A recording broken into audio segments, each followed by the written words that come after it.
Elves are a magical people of otherworldly grace, living in the world but not entirely part of it. They live in places of ethereal beauty, in the midst of ancient forests or in silvery spires glittering with fairy light, where soft music drifts through the air and gentle fragrances waft on the breeze. Elves love nature and magic, art and artistry, music and poetry, and the good things of the world.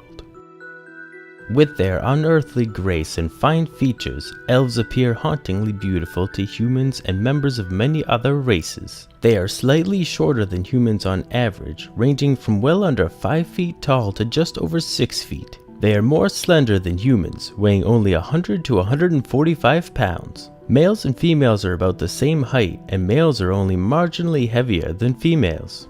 Elves' coloration encompasses the normal human range and also includes skin in shades of copper, bronze, and almost bluish white, hair of green or blue, and eyes like pools of liquid gold or silver. Elves have no facial and little body hair. They favor elegant clothing and bright colors, and they enjoy simple yet lovely jewelry.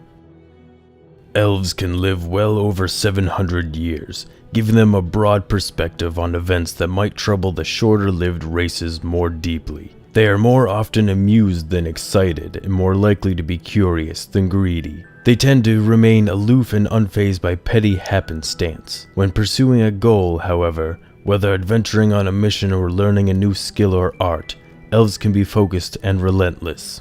They are slow to make friends and enemies, and even slower to forget them. They reply to petty insults with disdain and to serious insults with vengeance. Like the branches of a young tree, elves are flexible in the face of danger. They trust in diplomacy and compromise to resolve differences before they escalate to violence. They have been known to retreat from intrusions into their woodland homes, confident that they can simply wait the invaders out. But when the need arises, elves reveal a stern martial side, demonstrating skill with sword, bow, and strategy. Most elves dwell in small forest villages hidden among the trees. Elves hunt game, gather food, and grow vegetables, and their skill and magic allow them to support themselves without the need for clearing and plowing land. They are talented artisans crafting finely worked clothes and art objects.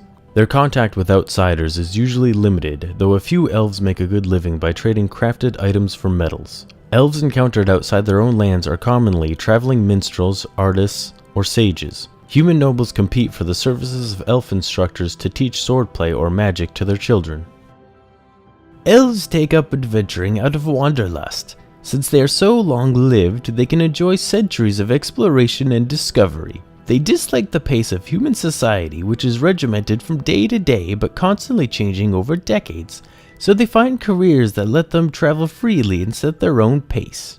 Elves also enjoy exercising their martial prowess or gaining greater magical power, and adventuring allows them to do so. Some might join with rebels fighting against oppression, and others might become champions of moral causes. Elves are considered children until they declare themselves adults, sometime after the 100th birthday, and before this period they are called by child names. On declaring adulthood, an elf selects an adult name, although those who knew him or her as a youngster might continue to use the child name. Each elf's adult name is a unique creation, though it might reflect the names of respected individuals or other family members. Little distinction exists between male names and female names. The groupings here reflect only general tendencies. In addition, every elf bears a family name, typically a combination of other elvish words. Some elves traveling among humans translate their family names into common, but others retain the elvish version.